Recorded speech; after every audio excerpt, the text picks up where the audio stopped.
it's a do-over. No, we're doing do-overs, right? Nope. No? That's the intro now. Well, go ahead and say what you're saying. Hey y'all, what's up? Welcome to the Painfully Tight podcast. Yeah, and I got caught off guard. I didn't know this was how it was starting, but I'll just say this real quick. LA, stand up. Let's go. Let's go. Also, welcome to you. Oh yes, well thank you for welcome to being a Laker fan. Because I know you're not really. You're a LeBron fan, but most for the certainly. next 3 years, I'm hopping on the for the next LeBron's 3 and years, LA bandwagon. you're a Laker fan. Mm-hmm. Yeah, I am salty I'm that, riding the wave.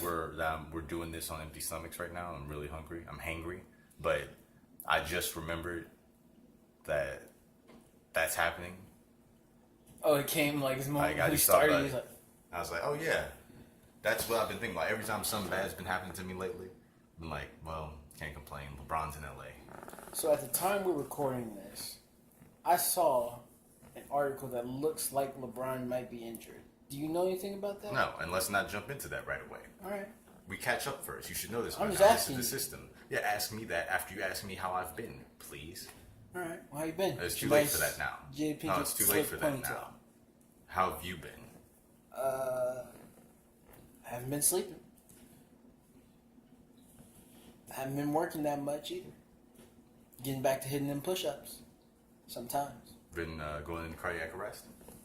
No, actually. Getting close? Yeah, still. Oh, damn. It's progress, though. Like, now can you get... Do you push it? You push the envelope? Because last time you were pushing it. I'm actually just filling the envelope. Filling it really tightly. I don't, just keeping it maxed out. As soon as you start to get a little bit of the chest pain, like, all Yeah. right, that's it. Better play it We're safe. good. I'm not trying to be one of those people, no offense to anyone who's died at that age, but what died at the age of 20. Well, it's not about dying at the age of 20. It's about dying at the age of 20 from doing push-ups. Yeah, exactly. That's the bigger thing, and I think you would be in a league of your own. There'd be a lot of conspiracies, too, because you'd be like, when did he die? At the age of 20. How many push-ups did he do? 20. Like, oh, man. Illuminati confirmed. Yeah. Yeah. Illuminati confirmed. Illuminati killed him by making him do 20 push-ups. That's Held a gun to his head. It was like, keep going. What was this deal? Like, what did I get out of that? Have you been noticing anything paranormal since the last time? Well, I told you about this last night, but apparently you forgot. I was using the restroom, and the shower curtains in the restroom next to me, moved. They jiggled. So when I got done using the restroom, I opened them to see if there's anything in there, and they forcibly closed, as if someone was hiding behind the curtains and pulled them back down because they didn't want me to see them naked. Yeah, that's pretty spooky. Yeah. It's pretty spooky. And also, since the last time we recorded, I had that dream, remember?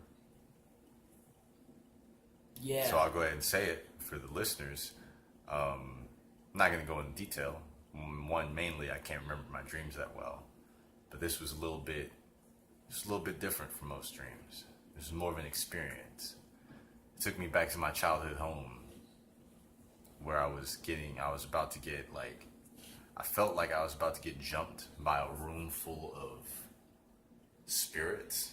Oh, wow. Yeah, I thought I was about to get jumped, gang style. Gang. But, I couldn't see anything. It was just spirit energy, spiritual energy. And then that dream stopped. But then I had some of that sleep paralysis. And my eyes and jaw was, forcibly shut. Felt like you were, rolling, huh? No, not at all. I would not compare it to that at all, because I enjoy that. I wouldn't compare it to that. I would compare it to someone holding your eyes closed and you're trying to open them. And your mouth, right? Yeah, in your mouth, so you can't you're scream. Just hand in the jaw, hand in the eyes. Yeah, and I heard voices in the room. So I think we might have smoked a spirit. And I think a vengeful spirit? We made a mistake. Oh, it probably wasn't vengeful until we smoked it. Yeah, it's rightfully vengeful. That. No, I wouldn't. Don't smoke me. Yeah, I guess not. But with that being said, I just want so the world knows. So my apology is sincere. I'm sorry, Joel. Like, just in case you're considering doing trash things to me, I'm sorry. I apologize. Yeah, that was a mistake. That was a mistake. It's pretty dope, but it was a mistake. You live and you learn. Hopefully you live long enough to learn. But you do. And on the flip side of that statement, I did say I'm sorry. I would do it again. That was fun. Okay, well, see, that's... I would do it again. Expect to feel a hand around your throat in your sleep. Oh, it's not me. Neck. So. It's Joel. You can't say that. You can't apologize and then take it right back. But I'm going to just get off of it. All right. That's probably the smartest thing to do Hopefully anyway. we can just learn to live with it. That's my plan. When's the last time I talked about the truck driving stories? I feel like it's been a while, and I feel like it's time to get back to It's been a minute. that. Do you even know where you're at? I don't fully remember. I remember that let's see, let's do a recap. The road so far. We started out in Iowa. Mm-hmm. Got picked up in the truck. There was very little showering. There was an awkward setup. There was bench pressing in the back seat. T-Low bench pressing. There was, whiling at 3 in the morning. And then we got to Utah, right? We got to Utah. Oh, well, there was fake showers. There was fake showers. There were fake outs, shower fake outs. Like, okay, I gotta go back to the truck real quick. And then he never actually took the shower. Okay. That's the last thing talked about. I ran down a fence. Oh yeah, that's I right. dragged a fence behind me in the truck. So I think that was the last thing, right? I didn't go past that. Yeah, so it was that morning. I dragged the fence down. There was a hole, a decent hole. I don't want to say it was big, but I can't say it was small because it should have been there in the first place. There's a hole in the fence where, or not in the fence, in the trailer. Yes. Where, the fence had, punctured it, and then it was hooked, and that's where it was pulling the fence. So, Terrence did not do... He didn't really do much to calm my nerves. Because at that point, as I had said, I was sure, I was like, I'm getting fired. This is the end of my truck driving career on my first day. And we went to get it repaired, and he confirmed that notion kind of in his facial expressions and his mannerisms. He had kind of that, it was nice knowing you type of vibe. Get out of here. Type of energy. And I was just like, man. And since we were in Utah, and we live in Nevada, so I was like, in that case, let me just stay here in Utah, let my family come pick me up. Don't let me get all the way back to Iowa if you're about to fire me and I have to find a ride back to Nevada. But that was the load. They didn't fire me until they're like, nothing was said. They just said, bring the load back to Iowa. So after we got it repaired, it had been a long morning. All that happened that same morning. So we got back on the road. I was driving. It was still technically my driving time. Okay. And Terrence was like, I'm going to take a nap. I guess I stressed him out pretty bad. He needed a nap. So he took a nap, and I got back on the road. And I was on the highway, and it was, things were going pretty smoothly. And I've been warned about this in class. I've been warned that, you got to be careful with grades. For people who don't understand, a grade is basically like a steep part, a change in elevation in the terrain on the roads. So you go up. You can go up for miles and miles. You can be climbing without even noticing, and then it just drops off. It's like almost straight down, and that's what was happening. I was driving, listening to music, trying to forget about what had happened earlier. Makes sense. And I was driving unsupervised. And then I got to the top of the grade, and then I realized I was at the top of the grade. And I'm scared of heights. I was gonna say, Yeah, I'm sure that hit you. I'm pretty scared of heights. So as soon as I was driving normal, and I got to the peak of it, and I could see down, I could see over the state of Utah. Shit. And I was like, damn. So then I started going down, and the speed was picking up so fast, like faster than you would think an 18-wheeler should be capable of going. And I just was like, I didn't want to panic because I didn't want to sound like a bitch, but I was like, hey, Terrence. And he didn't hear me because he was asleep. I was like, Terrence? I wouldn't even say it was progressive. It jumped levels real quick. As soon as the speed, we were like rolling. We were rolling down that hill. Fully out loud screaming his name. Yeah. And then the curtains just flung open because he was like, oh, this motherfucker. Like, I can't even take a nap for 30 minutes. And so he opened the curtain and he saw me going down the hill. I think it scared him a little bit because he was half asleep. So like he opened the curtain, he was squinting, and then he like his eyes shot up. I'm like, oh shit, he's taking a hill.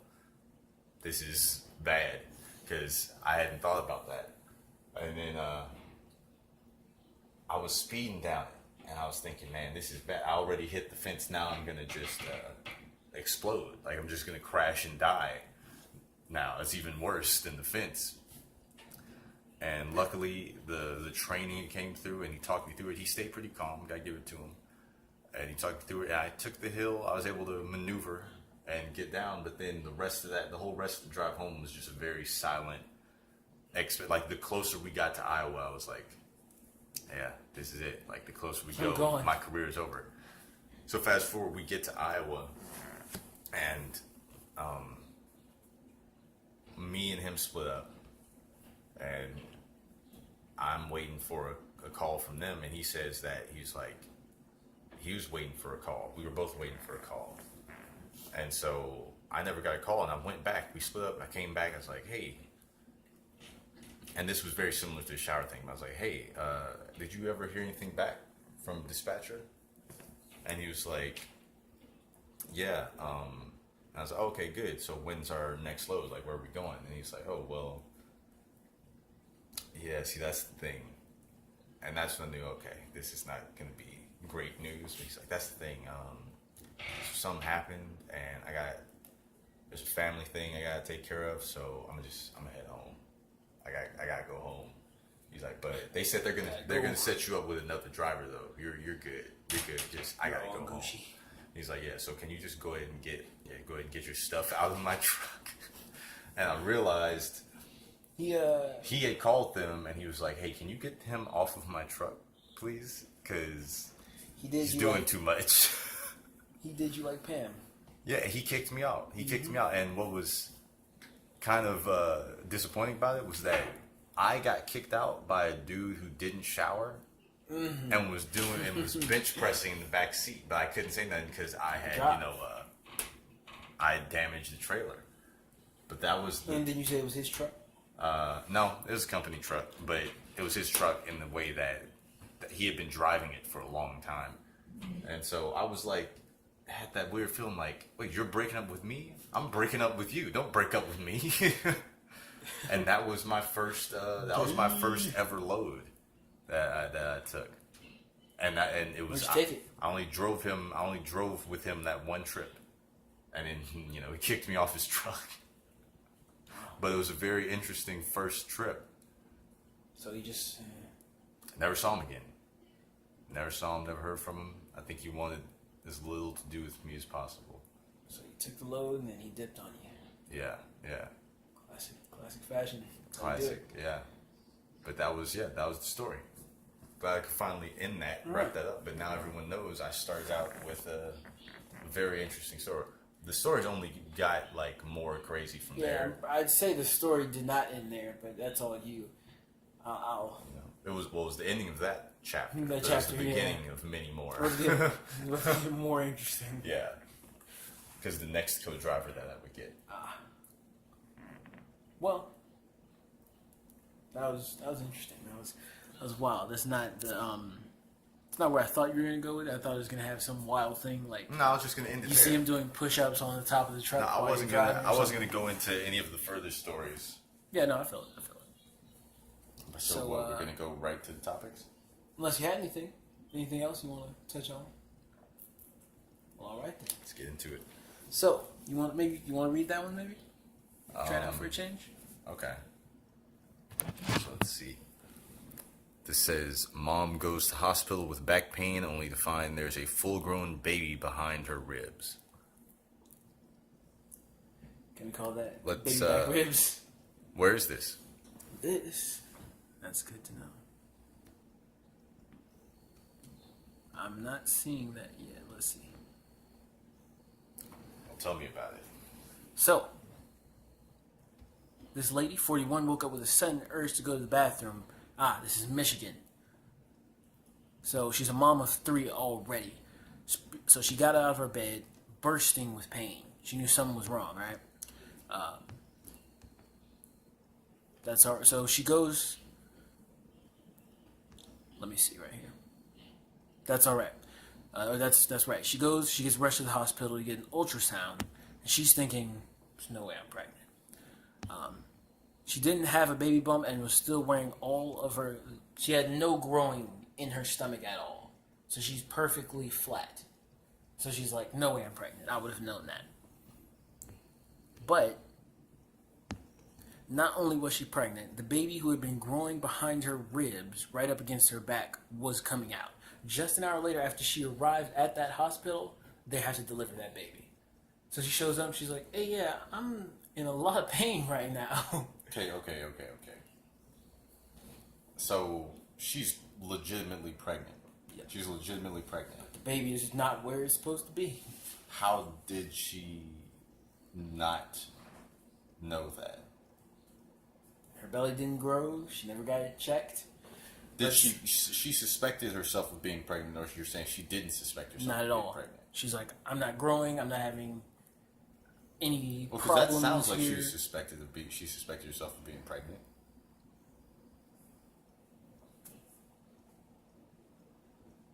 Oh, she had also been having regularly taking Depo-Provera shots, which is birth control.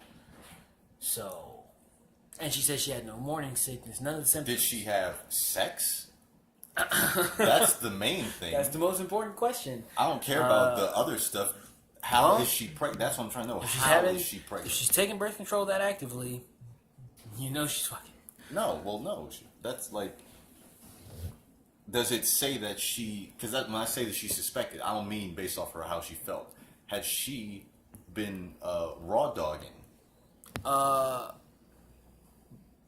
likely. Was there some raw They're not dogging telling us going that, on? but they're telling us that she arrived and realized, so there's a baby in my back. Well, props to whoever impregnated her. She's the first person I've ever heard who would be able to say, put it in that bitch back. Did you get her pregnant Put with it back in shots? her back. Was it, he got her pregnant with back shots? I go past everything else. He just shot right past everything else important. He's like, nah, we're going to your back. That's a new whole new meaning to blowing your back out. He blew her back. He blew her back out in the most literal fashion he could have done it. How did they deliver the baby from her back? Did she shit the baby out? So many questions. Yeah, this actually isn't a detailed enough story, but yeah, was the baby delivered like successfully? healthy? Yeah, they named him Gunner, healthy baby boy. Wow.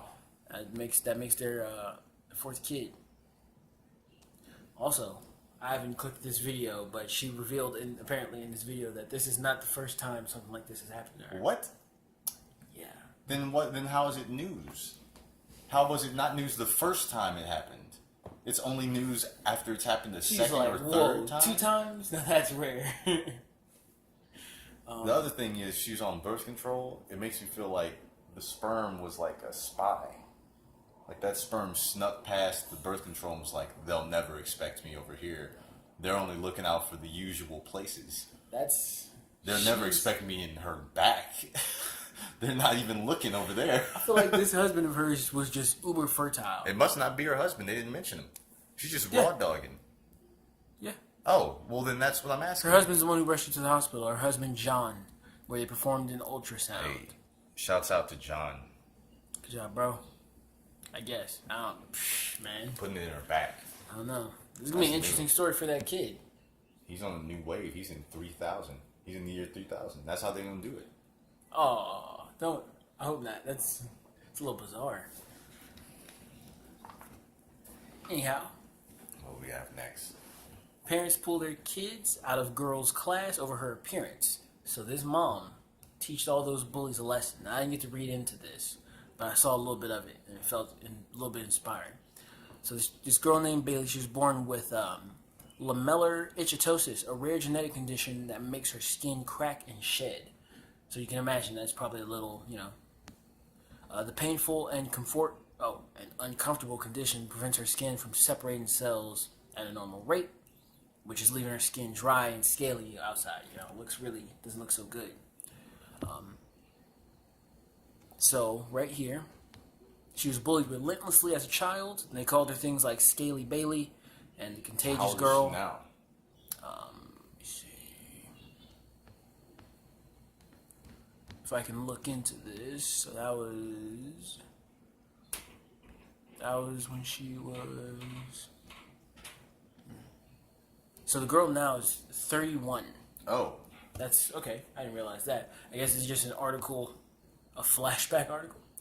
So, let's see. So basically, she confided in her mom whenever these girls were picking on her. So she decided to change her strategy and use kindness to combat the judgment. So basically, what this mother did was she wore the same scales as her daughter, but she didn't have the effect. She just had someone do that to her skin. that's okay. And when she arrived at the class to basically confront her daughter, she did that. You see this right here. Yeah, so 31, Bailey's 31 now. She turned her life around. Doesn't really say how, but that's what her mom did when she was young. Yes, she apparently wore the scales to that girl's class in front of all the students. The scaly type skin, making it representative of like how her child looks. Okay, and what are you asking me about this? So what I'm saying is, what do you think of that? I find that very touching. Do you? I do. Okay. Well, then maybe I just have a heart of stone, because that sounds disgusting. I mean, She literally cracked her skin and made it all scaly. no, I'm pretty sure she paid just for them to do some cosmetic Makeup type stuff. Yeah. Okay, so it wasn't real. No. Okay, because I thought you were saying that she let her skin get dry and cracky, Oh, so that she could also look like them. Like, that doesn't sound right. That sounds gross and not really productive. Because now you both have the condition. It's true. Because I mean, people are still horrible when it comes to things like that. So they're still gonna say things at the end of the day. I mean, good for her if that helped. If that helped get the I found girl that very around. inspiring. Yeah. I good. would like to. I should have watched this video beforehand, but the video wasn't linked. They said she's turned her life around in some amazing way. I'm assuming it must be like using her illness and her skin condition as a power of some sort. Now, this I saw on Twitter actually. I decided to look into the story. I don't know if you saw anything about this. A kid wearing a Make America Great Again hat got a drink thrown at his face. Oh, I heard about it. Whataburger out in Texas. So in the video, you can see a man, he just launches a drink right into the person's face, and he walks off. Let me see about this a little bit. So it was, the 16-year-old kid. Yeah, bearded man in glasses. He took the hat and violently dumped a drink on the team before walking away, shouting different things. He said, "This will go great in my fucking fireplace," as he walked off with the hat. The team said, "All right, have fun with it." Yep, snapped it. Snatched it, threw a drink in his face. And that video now has 2 million views. We're on Twitter? Yes, on Twitter. Who posted the video? His friend. The one who... So the friend of the kid the hat wearer. Yes. Okay. What do you think about that? Because there's a couple things. I mean, I think it was just an incident that probably got caught on camera at the time. I think it's probably happened a few times, at least. You think? Yeah. I feel like people don't take action that much. I don't think people are doing it. I think they are. I think people. I think this probably isn't not an physical isolated things. incident. I think it's mostly verbal. People are like, they probably say things. You know, people are quick to say curse words to you, but not really do anything. I don't know. They just want to make you feel bad. Things are getting really bizarre and really real around here. That's true. That's really true. And let's also think about where this is in Texas. People don't play games in Texas. They don't play games.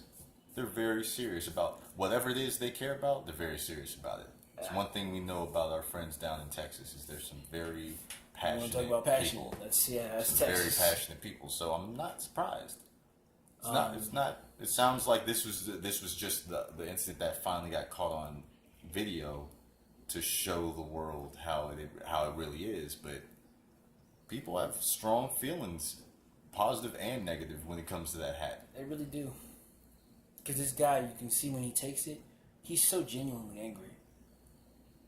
He just launches the drink on the dude, like, bah, right in his face, right like at the camera. He's so mad. And I'm like, I gotta say, you can't be that easily offended. You can't. It's a lot of things. It's hard to say that, but I mean, yeah, you can't be so easily offended. That's how you get in trouble. Now, the other half of the story is that. If you haven't seen the video, the guy who launched the drink is a black man. I don't know what the teenager's ethnicity is, but I know that this man could possibly be facing jail time for that. That's the other. It was on video. Yeah, but I feel like you just said, this type of thing happens often. So I'd be kind of disappointed if he were to get jail time for this. Yes, he took a man's hat. Yes, he splashed a drink on a man. I feel like he could get sued at the worst. I don't think this man deserves jail time. Is what I'm saying. How do you feel about that? What do you think? To be honest, I don't really care. I don't really care. I'm all about mind your business. I mind my business. So I don't really care, to be honest. A dude, he's not the first person to get a drink splashed in his face, not the first person to get his hat snatched, or to get something taken because it offends someone. Yeah, because of the content matter, because of what it is. I guess it's news. I guess people care about it. I guess it's relevant. But if you eliminated what specifically we're talking about, he's just another in a list of many.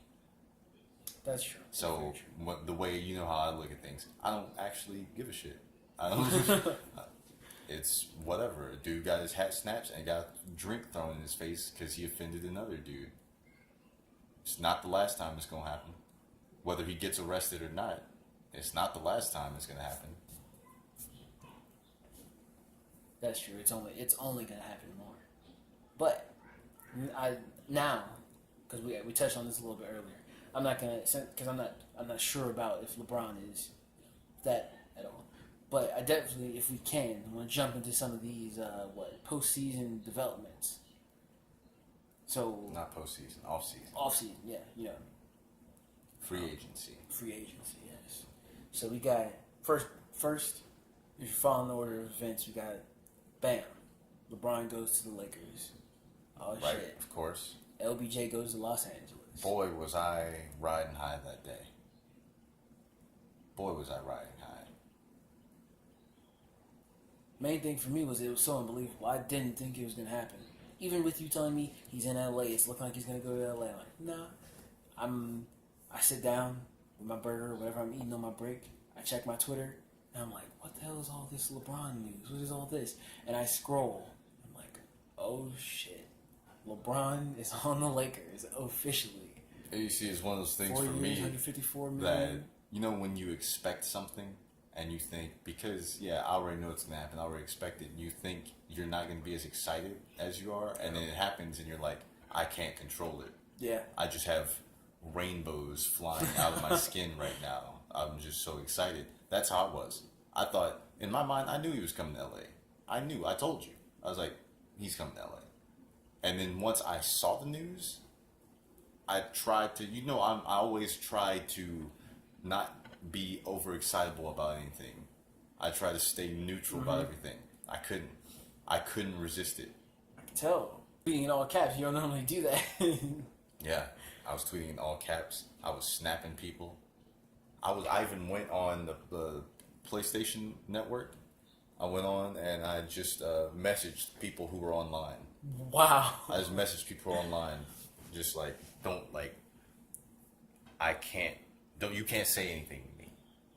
I won. I got what I wanted. I immediately had to spread the news. I didn't realize until after I did it that I was spreading to people who don't even know about basketball. I was spreading to my manager who doesn't know who LeBron James is at all. I was like, hey, you know LeBron? He's on the Lakers now. Like, yeah, it's real. That shit was wild. So then, what would be next in that order of events? I won't recall this in the actual proper order. LeBron goes to the Lakers. And then numerous other signings by the Lakers. Yes. Lance Stevenson, I think, was one of the first ones after LeBron. Mm-hmm. Then, who else came onto that team? Well, now, Rondo. Later on would be Rondo.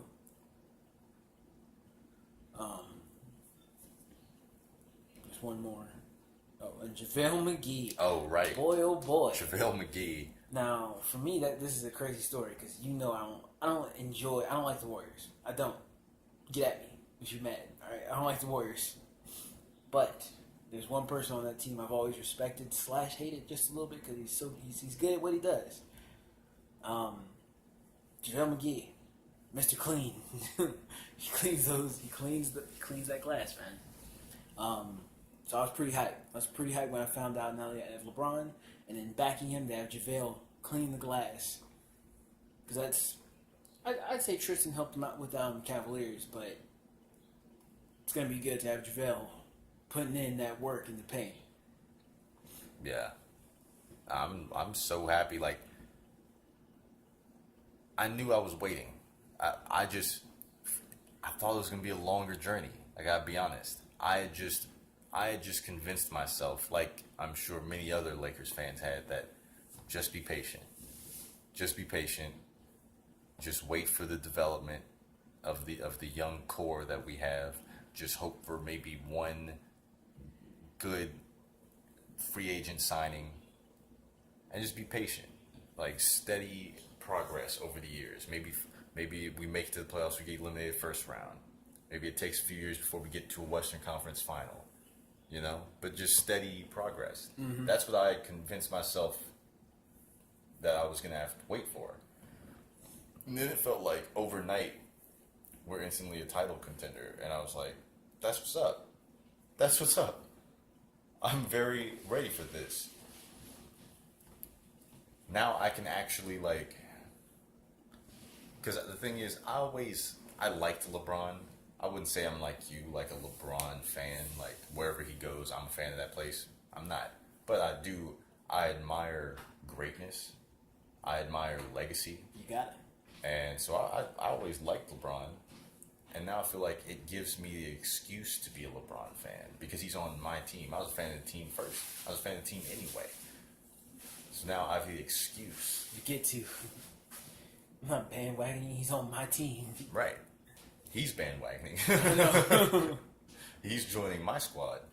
But it's like it was overnight. The Western Conference now is it's gonna be so wild.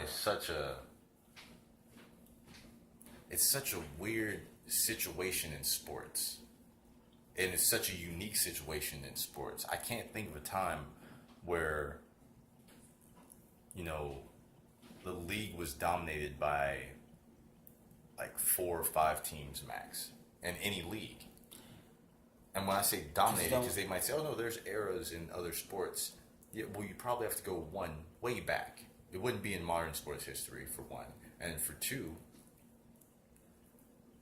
when we say dominate, it's different than other sports in other eras. When I say dominate, I mean literally dominate. Literally, everyone knows what the matchups are going to be for the next postseason. Granted that everyone stays healthy. Everyone healthy, we already kind of can foresee what the next year has to hold. Yeah, you can accurately predict they're not going to be there. He's going to be there. They're not going to be there. And it's all on one side. It almost feels like the only way, as I see a lot of people talk about the NBA is ruined now, that the sport is boring because it's all of the same 2-3 teams all the time. And they might have some of an argument. They can't say it's ruined. It's impossible to try and make the argument that the NBA is ruined because ratings are higher than ever, revenue is higher than ever, social media presence is higher than ever. They're thriving. They're certainly not ruined. Yeah, basketball season is such an active season now. In terms of these people are people who value the competition aspect. Yeah. And in terms of the competition aspect, I think the only way for it to be fixed is they might have to restructure the bracket style in the playoffs. That might be the only way. They might have to either realign the league, which you can't really do geographically. You can't really do. But there might have to just be a new system. It might not just be able to be the Western Conference and the Eastern Conference. It might have to be an entirely restructured bracket system where it's not specifically like two separate brackets, because that's what they do right now. It's two separate brackets, and the finalists. We talk about it as if it's one tournament, but it's two separate tournaments, and the winners of each tournament play for the NBA title. It might have to become one tournament. Well, but that's what I think it might have to be. Don't you think that in time that this problem might work itself out with things like, you got salary caps, relationships that don't work, or players who don't have loyalty when they're not winning, What do you mean? So, like, these stacked teams won't stay stacked forever because that's just the way things work. These players on these teams are like, didn't win. I think I'd rather go to another team. Right, but... Or I think I need to trade this guy now because he didn't do what I thought I was bringing him in for. Here's my idea. It's just idea. I'm sure people will be able to come up with many reasons why it couldn't work. But here's just my possible idea.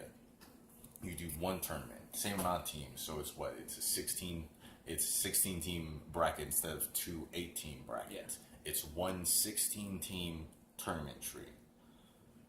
They essentially do away with the conference champions because at the end of the day, who cares? Who is at the end of their career flaunting their conference title? Yeah, no one wants that. Everyone wants an NBA ring. They want an NBA title. They want an NBA ring. No one cares about the conference title. Teams don't. Players don't, and teams don't. Teams do not care. The only teams who care about conference titles are the teams that have never won an NBA title. Like even coaches don't. If you look at the teams that put up the banners for conference titles, the only reason we see those is because they don't have NBA title banners. Like, so what I'm saying is essentially do away with the conference championships. No Western Conference champion, no Eastern Conference champion. If you still want to have conference champions, let's call it what it is. It's not really that value. So what the conference champion would be, it's not actually a tournament to decide. The conference champion will just be the best team in that conference or the best record in that conference. That's the conference champion. So the conference champion, you already know who it is before the playoffs start. That's what I say to do. In the Eastern Conference, just say that the 76ers have the best record in the East. Before the playoffs start, when the regular season ends, they're the conference champion. Because that's how it should work. That's basically what a division championship is. When you think of in like the NFL, AFC South, if the Houston Texans have the best record in the AFC South, they're the division champion. It's not really a championship, so no one talks about it, but that's how that's decided. That's how it should be decided in the NBA conference. The best record in either conference is the champion. That way, yeah, we'll always remember they were the best team in that conference for the regular season. But once it gets to the postseason, who is playing for a conference title in the postseason? When the postseason starts, what player, what coach, what general manager, what owner is competing for a conference title? Well, you're right about that. But consider this. These teams, like you just said, we basically know who's going where. We pretty much can expect it at this point. So when we have these teams that they're basically knowing, man, every year I have a playoff team, but they're only that. They're not getting a championship. You gotta think, those fans, that little victory, that's how, like with the WWE, how the main championship's kind of lackluster for us. We're waiting to see those Intercontinentals in the United States. We're waiting to see what's happening with those.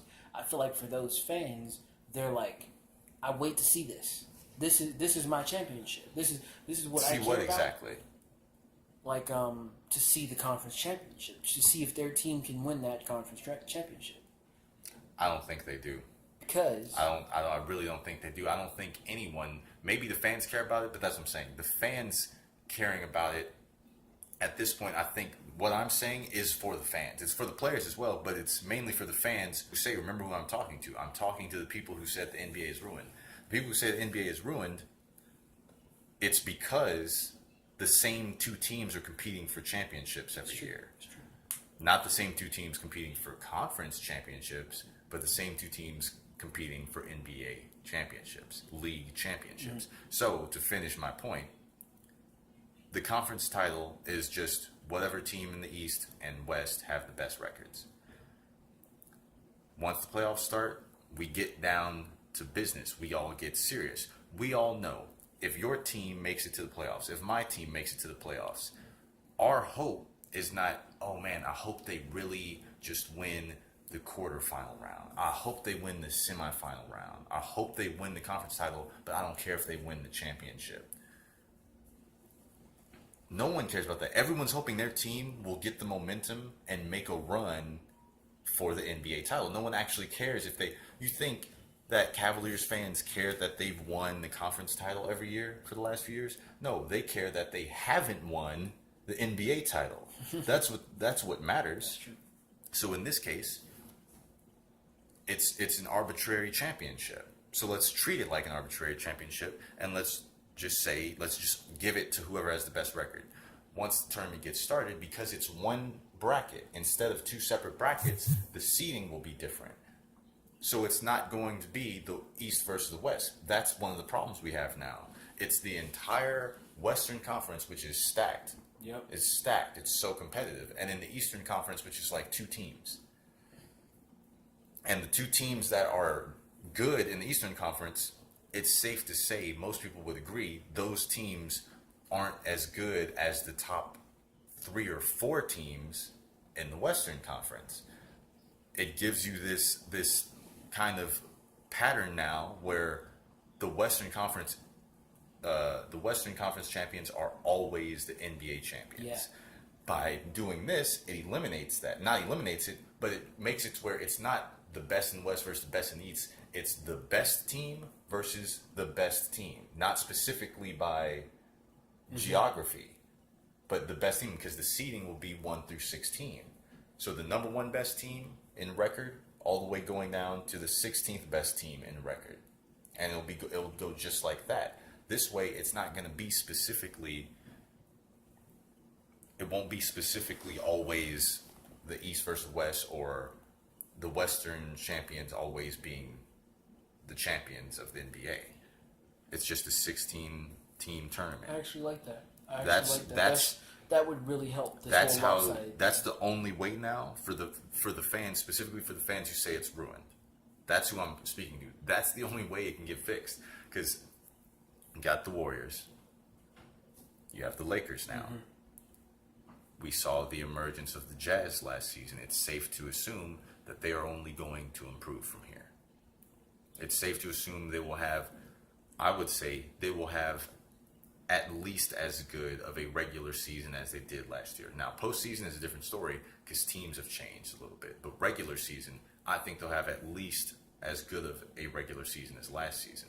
The Thunder, who have always been competing, and now I think there's reason to make the argument that the Thunder will be a really hard team to beat in the playoffs next year. I mean, LeBron kind of stole the spotlight when he made the move to LA, but people aren't thinking about it. Paul George coming back means so much. It means so much more than him just coming back and him just not going to LA. That's all everyone looked at it as, is like, oh, he changed his mind on going to LA. Mm-hmm. He stayed. And that's something that team needs, is consistency. Is someone who's committed to the system, because what it's looked like for a long time is that the only person in that entire organization who's committed to the system is Russell Westbrook. That's what it's looked like for so long. Now it looks like there's another one. It looks like Paul George, when he signed that contract, it wasn't just for money. It wasn't just because Russell Westbrook is his friend, but that he's committed to the system. Melo's still there. He could be leaving. He could be leaving. He hasn't made up his mind. He could be leaving, but Melo's still there as it stands right now. He's still there. And if he stays, it's always weird with him to know what's happening. But if he stays, I think that's good for the system, to keep those good players in the system. Who did they just bring in? I'm blanking. But they just brought someone in who's a big deal. I got to look it up. But the Thunder are a big team. The Thunder are a good team that you can expect are going to be hard to knock out of the playoffs. Yes. Let's not forget the Western Conference runner-ups, the Houston Rockets. Chris Paul signed a new contract with the Rockets. They're going to be a good team. That's so entertaining. The Suns will make it to the playoffs, I believe. Not to say that they're going to be anything worth writing home about once they get there, but they'll definitely get there. Will they? I think they can get there. I think they definitely can get there. Excuse my yawn. That was my expression towards the Suns. But the Western Conference is domination. It's domination city It really over is. there. It's all Western Conference all the time. Pelicans will probably still be really good because Anthony Davis is still beast, and they added Julius Randle, and I think he'll be good over there. I think he'll thrive. Mm-hmm. But then when you look over at the East, the only teams I can say I really have faith in is the Celtics and the Sixers. Now, the Raptors are strong, don't get me wrong, but I don't know if they can make it to a final with their current I think squad. one of their biggest problems is they haven't found the people to fit their system yet. They haven't. I think they have. They've made a couple good moves here and there, but it's still not the right moves. They have guys who know the system. They've been there for a while. They still got DeMar, you know. So that's why I can see why some people say that the NBA is ruined. I can see why, because they care about the competitiveness. Mm-hmm. They like to see the best in the East versus the best in the West. The reality of the situation is the best in the East just can't compete with the best in the West.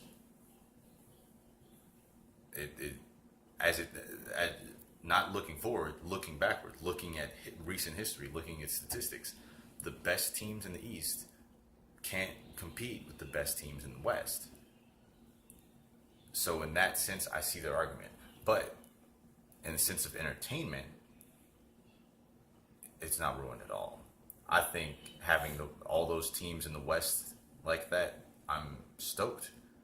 I'm really stoked to see that. Because like we were talking about this a while ago, so many great matchups. There's going to be so many great matchups in the Western Conference, and I can't complain. I can't say that, oh no, it's ruined. Oh, it's all Western teams. I'm happy with it. I'm hyped. I don't really see, like, maybe it's just because I've got to realize I've been into basketball only since, like, what, 2007? Oh. No. Like 2009. That's when I finally got into basketball. It was later than that, wasn't it? It seemed like it was later than when you got serious. Well, yeah, because I tuned in for two people. That was Chris Paul originally, because I was like, yo, this dude's mad good. This dude's real good with it. He's real clean. And I tuned in D-Wade. So you tuned in for the Heat super team. The Heat super Big team. Three. Big Three. But so what I'm saying is, me personally, maybe it's just because I've been watching basketball, I don't feel like it's ruined. I really don't. It's very entertaining, and you still get a good amount of competition. You just, it's not. I feel like it's just mostly like people who are fans of teams in the East. Like, I know my team's not going anywhere. Yeah, I think, like I said, I think it's people who they're not fans so much just of teams, but they're fans of competition. They're fans of matchups. Which I can see where they're coming from. Yeah. You want a good game, Yeah. Well, they want the high stakes games to be exciting. They want them to be suspenseful, and the way it's been for the last 4 years is the higher the stakes, the less suspenseful. Because the higher the stakes, we always typically know where it's going. Yeah. So, but yeah, I think free agency has been good. I can't wait. I've been just counting down to October. I can't wait till the opening game for the Lakers. I had to watch them when they were a 16-win team for the year. 16 wins. I had to see that. I had to call that my favorite team. I had to, because that is my favorite team. I don't care. They're 16-win teams. And, you're not a traitor. I'm You're loyal. not a traitor. Well, it's in my blood. Mm-hmm. I was born a Lakers fan. My dad's from LA. It was always gonna be that way. There was another thing that I wanted to talk about, but I realized we're a little short on time. Shoot. It just hit me because I can't stop thinking about it. Max Holloway. Yeah. Oh damn, man, that hurts me because it's been a journey between me and Max Holloway. I met him at the Fan Expo. Wasn't really a fan, but I respected his game. He's a cool dude. Just like, man, this dude's cool. He's so lax. He's definitely wine. I can tell because he's so lax. Wasn't really a fan. Wasn't really too behind him. Didn't give him that much credit, And then jump back to last year or the year before. He's out here piecing Aldo. I'm wilding. I'm like, let's go. Blessed era, baby. Bless up. And then now this. We'll tell everyone what this is. Well, I'm actually a little bit more in the dark than you, so maybe you can Okay, people. so then... I know that... So as of today, as of us recording this right now, yesterday, it was announced that Max won't be fighting Brian Ortega.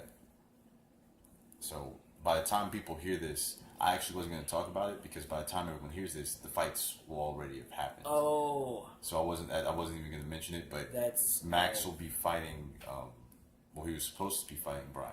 Yes. On Saturday, and so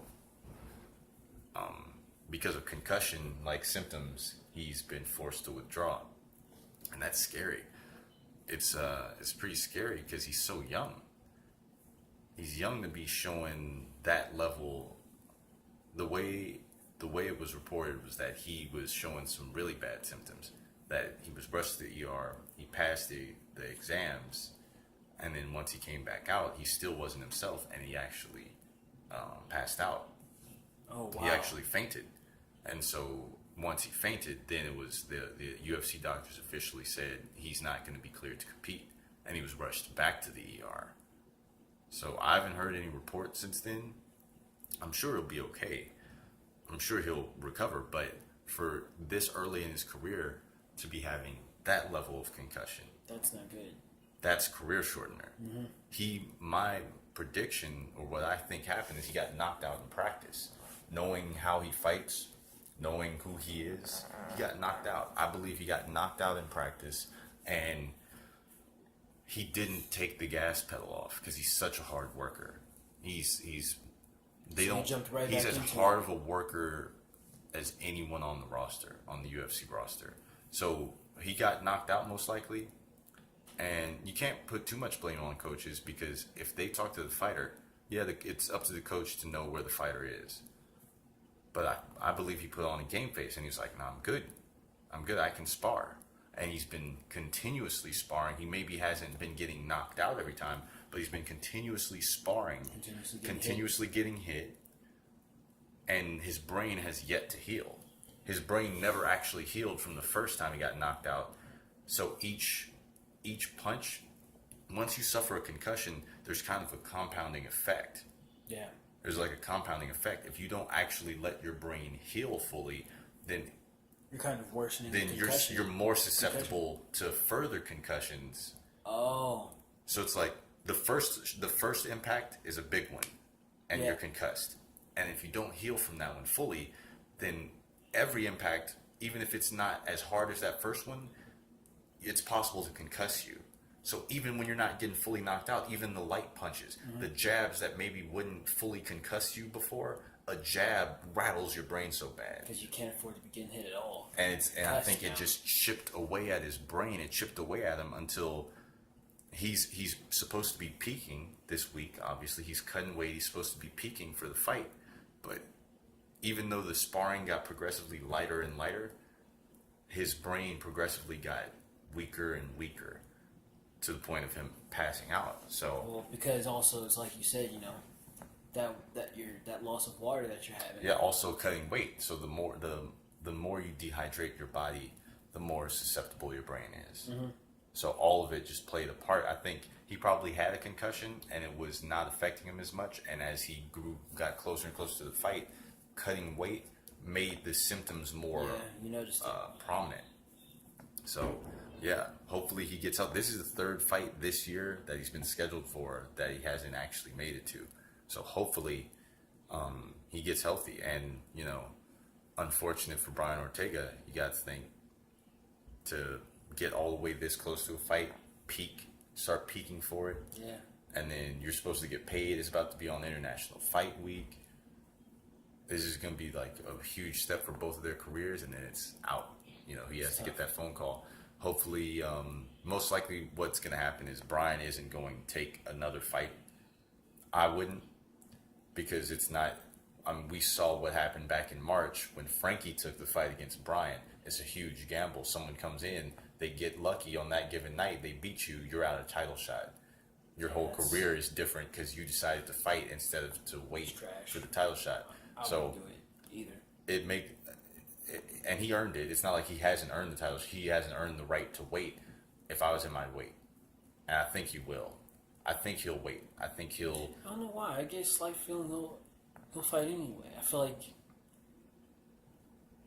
like he's really hungry to prove himself, so he might do it. This is what I say. The only way he should fight, he should take a fight. The only fight he should take before the title match is a fight with Frankie Edgar. That rematch. That's the only way he should take it, because Frankie did him the service of giving him the fight, of giving him the opportunity. If he's going to take a fight, it should be Frankie. I agree. That's the only fight he should take, but I don't think he will. I don't think Frankie's going to fight anytime soon. So I think Brian's going to sit back and they'll probably reschedule it. They'll probably reschedule it for, I would predict, October. I think they'd schedule it, push it to October, because I think they're building a big card for October. So. Oh, really? Yeah, but the good thing about this card is it was so stacked. Yeah, that was the fight I was looking forward to the most on the card, but the card is so stacked that we still get so many great fights. There's a lot happening. While we're on it, even though this is going to play, everyone's going to hear this after, but why don't you go ahead and shoot your picks out real quick. All right. Well, as we said, that fight's not happening anymore, but I want the world to know. I picked Brian Ortega. pick my buddy, and if Max heals, he looks good. He's looking back tip-top shape. I still pick Brian. I'm going to. We got Miocic Cormier. Got Cormier.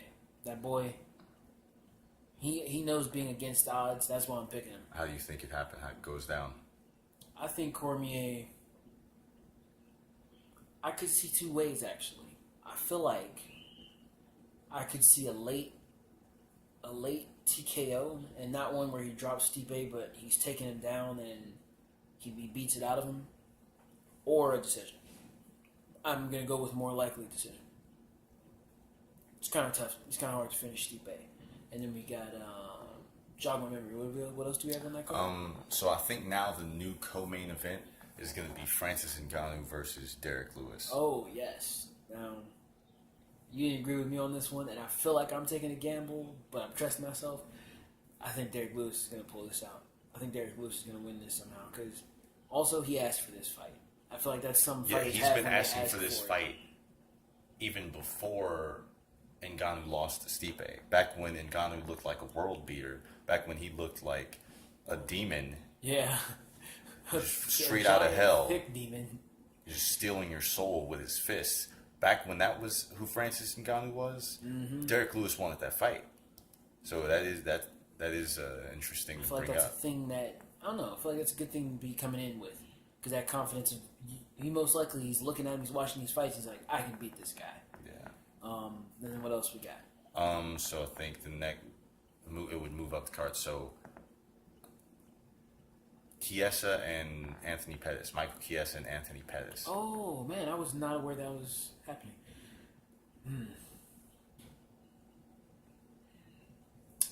That's a toughie. I'm gonna, for now, I have the leeway to change because I want to. I'm gonna go with Chiesa. I think Chiesa is gonna find a way to pull that out. Mostly because of the grappling experience, and even though we know Pettis has that, he does struggle sometimes. Yeah, we've seen. And then Chiesa obviously has a length advantage as well, right? He's longer. Yeah, he's taller. I actually agree with you on this one because, one, Pettis does have some grappling skills. He's not, he's no slouch. He's no slouch on the ground. But Chiesa's, I think, underrated in his grappling ability. Chiesa's very good. He's out-grappled some of the best grapplers in the division. Yeah, people will bring up that he got choked out by Kevin Lee. It was controversial. But if you ask me, he wasn't just straight up out-grappled. He got rocked first. That's true. He got hurt pretty bad before that. He didn't just get taken down and outmatched on the ground. It was Kevin Lee's striking, his athleticism, his explosiveness that hurt Chiesa. Then they went to the ground. Yeah. So Chiesa is really, really dangerous on the ground. I know some people that I've talked to have said that they only somewhat feel hopeful for Chiesa, but they feel if it stays on the feet that they got Pettis. I'm not so sure. One, Pettis has no heart. And it's not just he has no heart when it goes outside the realm that he's comfortable. He's shown that even in the realm where he's comfortable, he can be broken. We saw him, he fought Edson Barboza. That was a strictly stand-up fight. Yeah. There was minimal to no grappling in that fight. He lost that fight. Did he win a decision? No, I think he lost that fight. He lost on points. He lost the decision to Edson Barboza, and he kind of looked like he didn't have the heart to pull the trigger. It looked like he wouldn't pull the trigger, and that's what he's known for, is pulling a trigger. Yeah, he's known for pulling a trigger on not just in moments, but on techniques that most people wouldn't do. And he wouldn't do it. Perfect moment. When he fought Max Holloway, that was minimal to no grappling, but Max put a pressure on him and a pace on him that he doesn't like. It's not that he just doesn't like grappling. For a long time, people thought he just didn't like being grappled. Mm-hmm. He doesn't like having to dig deep. He's a front runner. Mm-hmm. Anthony Pettis is a front runner. And so I think even if they are standing up, if it goes past the middle of the second round, the longer the fight goes on, no matter where it is, I think Chiesa is going to have the advantage because Pettis tends to get really soft as the fight goes on. He starts to find ways out of a fight. I wasn't factoring that in, but I definitely. Other thing about it is Chiesa is newly a teammate of mine because Chiesa's been training at Syndicate, and from what I've been hearing from people is that he has been putting one of his biggest reasons for coming to Vegas and working at Syndicate was to tighten up his striking skills, his boxing and his Muay Thai. So I think he's going to surprise people with this fight specifically. I don't think he's going to come out and finish Pettis with striking. I think in his ability to compete with Pettis in where people are calling this Pettis' world of striking. Yeah. I think he'll be able to fully compete with him there and then also use that to kind of work it into his grappling. So I have Chiesa all the way. I think he can finish him, but I think it'll be a decision. And then just to jump back on that, where is that basically all the top build fights? And then still on the main card though, it's Gokhan Saki, other teammate Khalil Roundtree. Gokhan's fighting my other Syndicate teammate. I'm rooting for Khalil, but I think I'm gonna have to pick Gokhan. So this is hard to even talk about on here because it's like that's my teammate. But to give a perfectly objective view. So the first time this fight was scheduled, I picked Khalil. I picked Khalil because I think people, what they have seen of him is only the tip of the iceberg. I think what we've all seen of him in his fights is only the tip of the iceberg, and he's capable of so much more. But I think after the last fight, be honest, he might have been injured. There's a possibility he might have been injured, but his gas tank looked kind of poor. I think even he knows that. He even knows that his showing was not impressive last time. Now, Gokhan Saki, a lot of people don't know him. In MMA, a lot of people don't know him. He's one of the greatest kickboxers of all time. Gokhan Saki is one of the greatest kickboxers of all time. So some people are like, oh, I'm going to pick Khalil because Khalil is dangerous and he's fighting this dude. I don't know who this dude is. Don't be fooled. Just because you don't know him doesn't mean he's not a monster. And he is a monster. I'm going to pick this fight with my head, not with my heart. Because in my heart, I picked Khalil. But in my head, Gokhan has the experience, and I think he has the conditioning. I think he can keep it up longer. Not that it's going to go very long, but I think he can keep the fight going longer, which means he has more time to win the fight. Khalil can definitely win, but he can win within 3 minutes, maybe 5. Gokhan can win for 15 minutes. He can win that fight. So I gotta pick Gokhan. And then I think that's all the main card fights now. So what was your pick on that one? Gokhan as well. Gokhan's okay. Only because I don't know if you recall, you had to introduce me to him. Yeah, that man's dangerous. Yeah, he's dangerous. That's good. They call him Turkish Tyson. Turkish Tyson.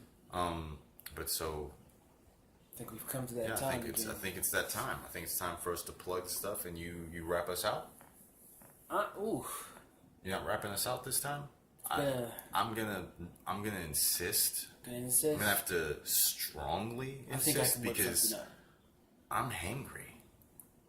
You made me do this without eating. So I'm gonna have to strongly insist that you give me a freestyle to hold me over. I think I can whip something up for you. But first, go ahead and plug your social media. All right. Change up the order a little bit this time. Catch your boy on SoundCloud. We got a new track dropping soon, so be sure to check that. Blacc Ca, BLACC, CA$H. Catch me on Twitter, Sean John 101010. And yeah, that's where I'm at. It. That's where I'm at. And then for Painfully Tight on Twitter and YouTube and SoundCloud, it's all the same thing, Painfully Tight. And then for me personally, it's at Javon and I'm getting yelled at off the air. I forgot one of them. Twitter, YouTube, SoundCloud, and Instagram. Don't forget to follow Instagram. It's all at Painfully Tight. It's very easy. If you can spell it once, just copy it and then paste it into every social media, and you'll find something related. And then just for me, it's Javon_ComeOnY. So that wraps everything up. When you type in painfully, also type in tight, because there's a couple things. Oh yeah, other names. Yeah, that be aren't careful. Us. Make sure you turn your screen brightness down. Make sure no one's looking over your shoulder, because you might get some weird stuff. Turn your back to a wall so you can basically you can see everyone else. Is what I'm trying to say. All right, wrap us out, Sean. I'm ready to eat. All right, let's go. Yeah, I know you won't hurt us. Vaughn waiting hope for some burgers. Yeah, gonna murder the track and get it like it's word up. Word to the streets. Yeah, word to your ma. Yeah, neck gon' froze. Yeah, wrist on ice. This has been Painfully Tight.